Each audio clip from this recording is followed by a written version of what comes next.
Shutterstock Music.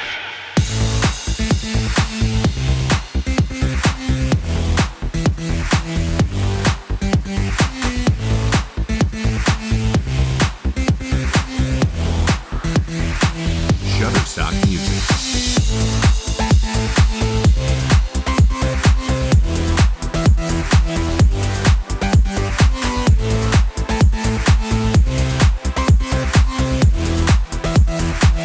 Shutterstock Music.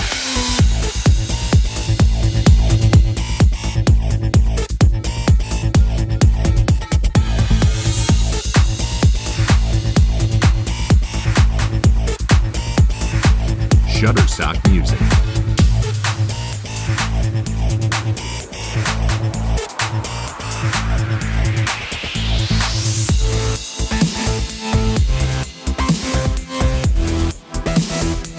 Shutterstock Music.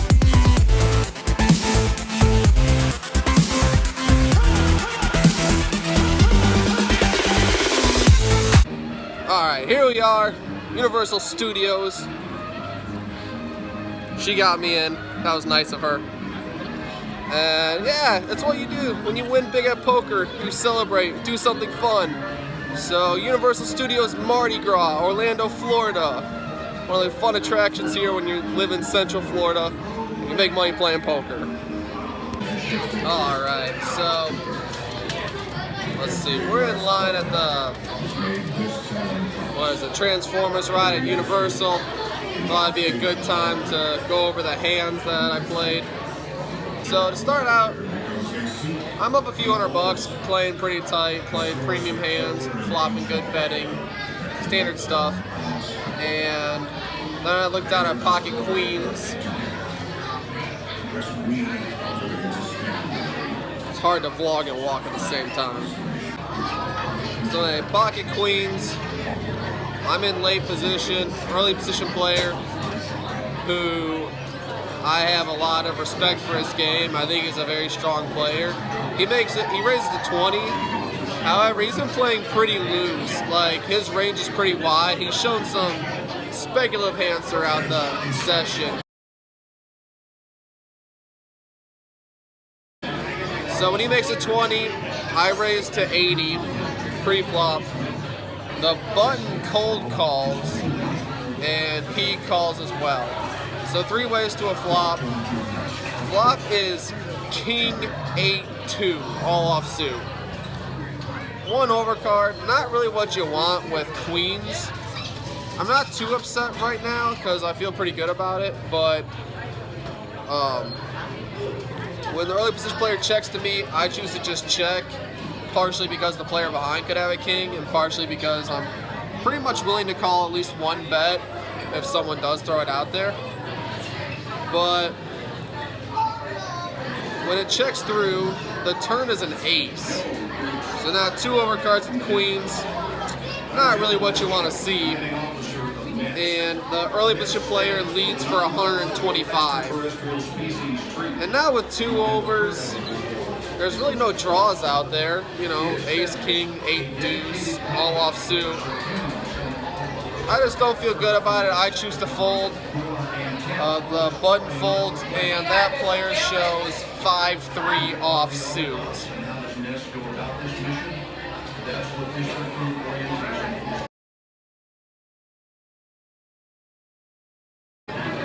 So the next hand I'm going to talk about, pretty much the same kind of scenario. I have 8-10 of clubs. The same player from the last hand, he raises to 20. I call, 2 other players behind me call, and we're 4 ways to a flop, which is ace, 10-8. I have 10-8 of clubs. It's 10-8 of spades on board, red ace. So pretty good flop, you know, flopping 2 pair. Pretty happy with it. And early position player checks. I bet 40. Pretty happy with that. You know, 2 pair. Just trying to build a pot against anything that could happen. The same late position player from the other hand calls as well. She's also playing kind of loose. But, you know, we're fine. We got 2 pair. and the pre-flop raiser calls as well. The turn is a 6, offsuit as well. 9-7 gets there, but with 2 pair, we're still feeling pretty good about it since there's no flush doesn't get there. And when the early position player checks to me, I make it 80. The button, who's the girl, she calls, and now the same guy who bluffed me before, he raises to 250. I'm definitely not gonna fold here because, you know, I have 2 pair. It's way too strong to just fold. And, you know, we're gonna peel one, hopefully everything misses, and reevaluate. So we call, and the late position player calls as well. Kind of builds the pot. You know, pretty substantial. And the river is the jack of hearts. So it doesn't change too much. I mean, the only other hand that got there was like queen 9, but that's kind of weird. Bet raising the gut shot. So I check, the girl checks, and the same player, he bets 450. So when that happens, you know, I think about it for a while. Like ace jack did get there, it beats me. I don't beat ace 10, which could have had the whole time. I don't beat ace 8, ace 6. Like, he could have turned any of those pairs. He could have 9-7. But, you know, he bluffed me once already. He's shown he's willing to. The flush draw misses. But, you know, he showed me a bluff. I really just don't believe he's going to bluff me and then raise bluff with air and then river bet with air. I just don't believe he's going to do that. So, the hands of value that he would do it with are sets and 2 pairs that beat me. So I choose to fold the 10-8, and he shows me 7-4 offsuit. Yes, this player owns my soul tonight. Cannot beat him, and he wanted to make the vlog and pulled off 2 pretty good bluffs, so we gotta throw it in there. So, another hand that kind of shows how I'm the worst poker player in the world. I have queen 10 of clubs, and this is really a $20 game. Like, you raise to 20, there's 4 or 5 callers every time, and that's just pretty standard. And queen 10 of spades playing, queen 10 of clubs playing pretty good multi-way. I'm totally willing to do it with 20 bucks. All designed to turn you innocent humans into what we on my planet call terrorists. So with queen 10, The enemy is formidable. I call. There's 4 people to the flop again. Flop is jack 10-6. Because their victory. Or it's actually jack 10-4. Jack 10-4 is the flop. Remember that as you continue your journey. So when it's checked to me, I'm third person out of the 4. I choose to bet here because I'm up like $500-600 at this point, and I've been only showing down good hands, and I've even shown folds that are pretty strong. So I have a really good image. So checks to me, I bet 40. I get 2 callers, and the turn is a 9. So 9-10 jack 4, and I got queen 10. When it's checked to me and I'm last to act, I choose to just check. I think that my pair of 10s could still actually be good because of how loose some of these players are playing.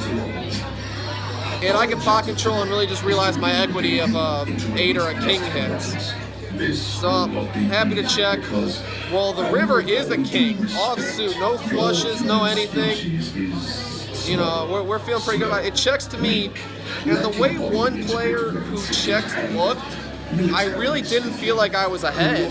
The way he looked before he checked, I thought he wanted to bet so hard that I almost checked a straight there.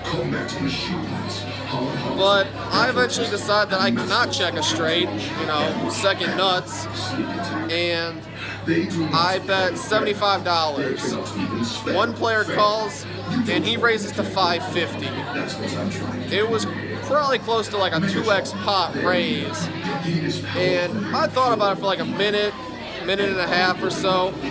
And just the feeling I had even before he bet kind of led me to fold as well. And I just tell him that I have a queen, and he doesn't show, he laughs, he says he forgot, all that stuff. And because I've been shown so many bluffs, I think he should have just shown if he bluffed again. But he didn't show. I think I made a good fold there. I'm interested to see what everyone else thinks. Everyone probably thinks it was a terrible fold, but I don't know, it felt right to me. So maybe he got me off a chop, but I'll take it. So, you know, if he got me off a chop, I think it's just wrong long term because I will snap it with queen, ace queen. So I think the raise, I just think that's a bad play long term. But if it worked that time for him, that's good, I guess. So enough of all that losing talk. But let's talk about how we destroyed this game for pretty much the biggest pot and biggest win I've ever had.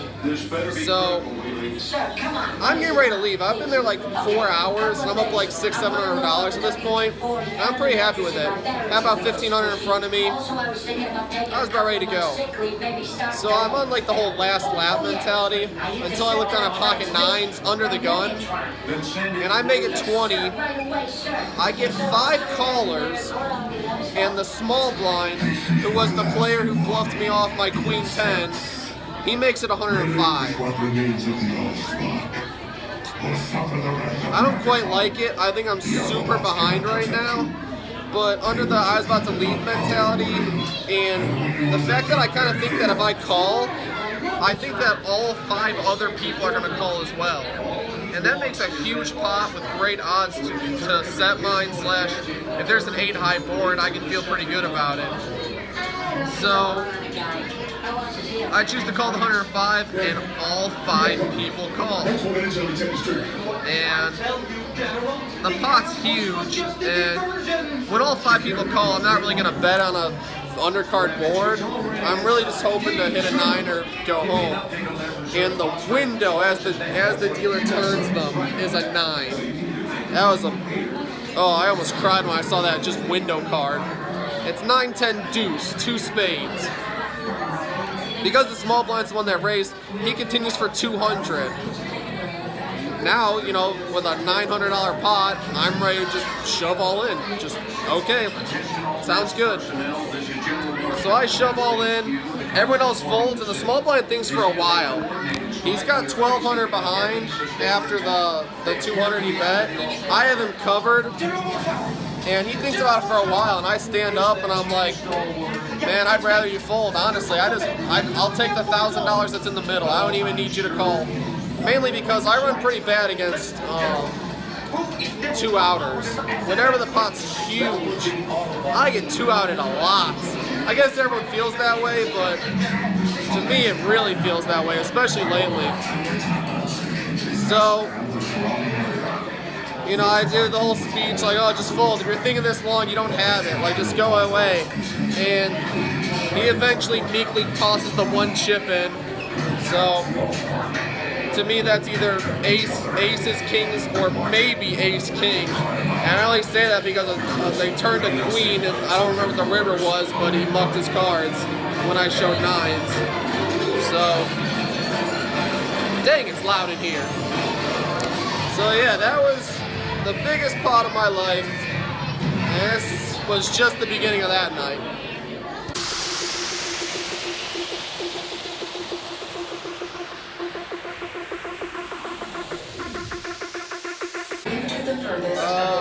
Shortly after that, I'm in early position. There's 1 limper. I look down at pocket kings, pretty good. And I bet 25 because there was a limper. I wanted to raise it up a little bit. And I got 4 callers. So, or 3 callers. So 4 ways to a flop of 3, 5, 7, all offsuit. At this point, I'm, very happy to just continue and just bet. So I make it 50.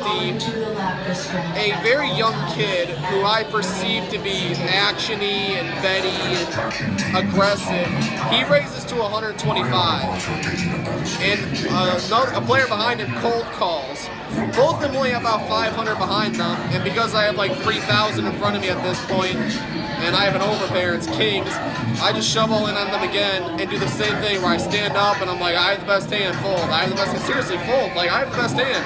Honestly, because there's enough money in there. Like, I'm good with that. 125, 125, and all the stuff before that, it's like $300 profit, and I'm ready to just take that and move on.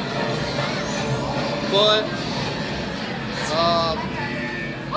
the young kid, non-believer, he calls, I show kings, and I guess I got a clean run out because he mucks again. So that was another $800 pot to bring us up to almost a 4K win.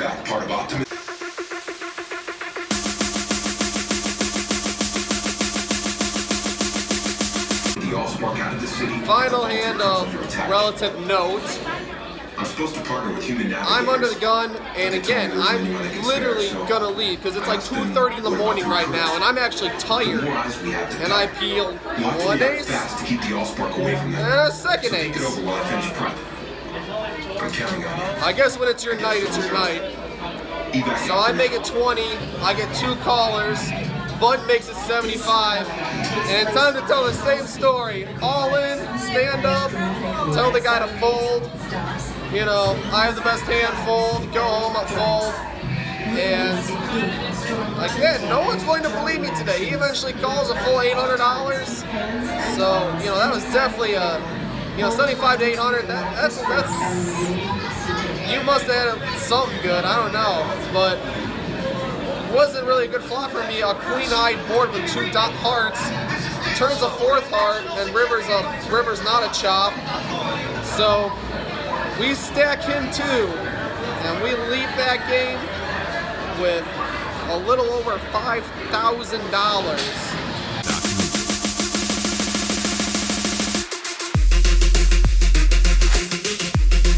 Alright, we're outside the Men in Black ride now. Look at those guys. Look at those guys. Happy Mardi Gras! Yeah! Yeah! Yeah! Fun time here. Anyway, so one hand that I thought was pretty interesting was under the gun limps in for 5. I have ace-9 suited. I make it 20. Pretty just like all the hands. They're really standard raises. You know, at a 2-5 game, they have to be $5 increments, so there really isn't too much room for variation, which can be helpful and hurtful, but not really going to get into that. Anyway, I make it 20. I get 5 callers that hand, $100 pot, and yeah, so 5 ways to a flop of, so ace 7 8, you know, all offsuit, pretty good flop for ace 9. Well, the small blind leads out for 50, and the under the gun player calls.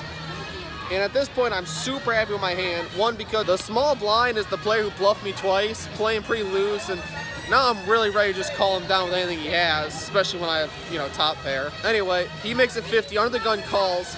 At this point, I stand up, and the dealer thinks I'm folding, and he goes to reach for my cards, like, are you folding? I'm like, no, no, no, no.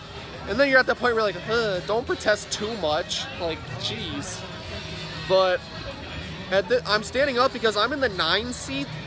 Or no, I'm in the 1 seat, and I want to see the stack size of the guy in the one seat because he's the under the gun player. This player's on his 3rd buy-in for like $500, and I know he's down a little bit, but I want to know exactly what his stack size is because I'm trying to get it in with him.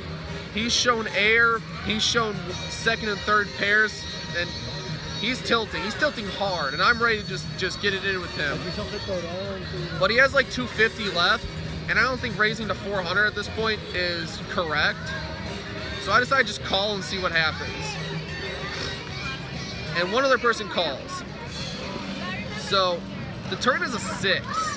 That's actually a decent card for me because now if I have a worse kicker, if I'm against a better ace, even for a suck out, and I have, you know, the 9 for that. But it's check to me, small blind checks, under the gun checks, and I make it 180. Just based on pot odds, I want to charge the maximum, and because the other player only has 250 left, I'm ready to just call him off, and I don't think anyone else is going to call. And that's exactly what happens. The tilting player shoves all in for 250. Pretty easy call for me, and the river was a really low card, and he shows ace 4, and I'm like, okay, well, I beat that, ace 9, and he like freaks out. You're raising with ace 9, oh my god. And I don't know why, but at that point, I wasn't down to get like belittled, so I stood up like, oh my god, you're calling with ace 4, oh my god. Throw it right back at him. But either way, that was a relatively good pot too, kind of significant. And look at her trying to get money to buy a mimosa. Grabbing my wallet from the poker winning, go buy a mimosa. Okay, well, those are pretty much all the interesting hands. For this session, like, the last hands happened really quickly, and I think riding the tilt, or like the momentum of the game, is really important. When you're cold, don't force it, and when you're hot, no one really believes that you have it. Like, I raise, you know, all in with aces, and it goes 75 to 800. Like, it should never have gone that high. But I just look like I'm tilting. I look like you know, winner's tilt's still a thing. And, you know, I got some disbelievers and people willing to call me down. And that's an important lesson, you know, really know about game flow. Is someone winning? Is someone losing? What's their mindset? Because at the beginning of the session, at the beginning of this video, I was not in a good mindset. I kept folding. And one of the players that bluffed me even said, Kyle, you're not in the game. It might be time to go home. And I almost did, but I decided I was just going to refocus and just try to make the best decisions I could, and everything turned out good. So, you know, thank you for watching. I'd still like to know what y'all think about that Queen 10 hand, and, you know, there'll be more sometime in the future. Thanks, guys.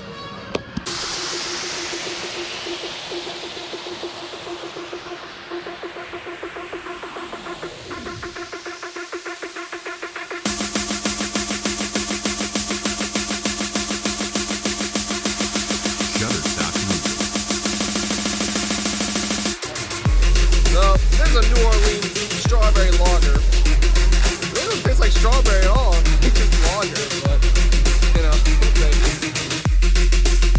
Shutterstock Music.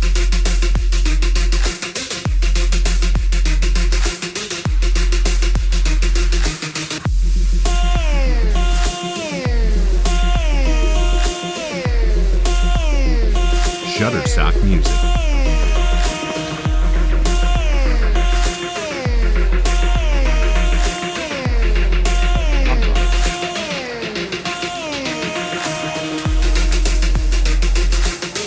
Shutterstock Music. of course, Marlo.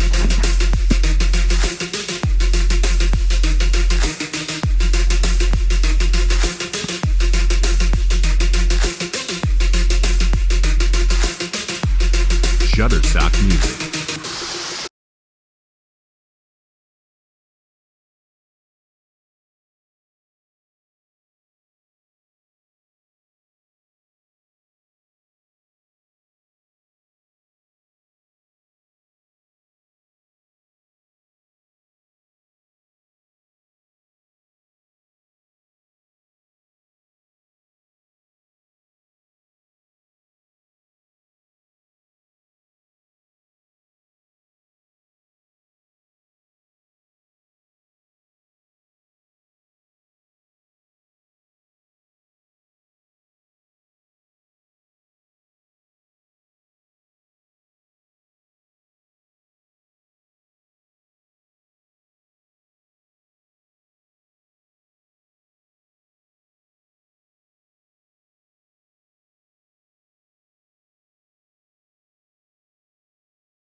Shutterstock Music.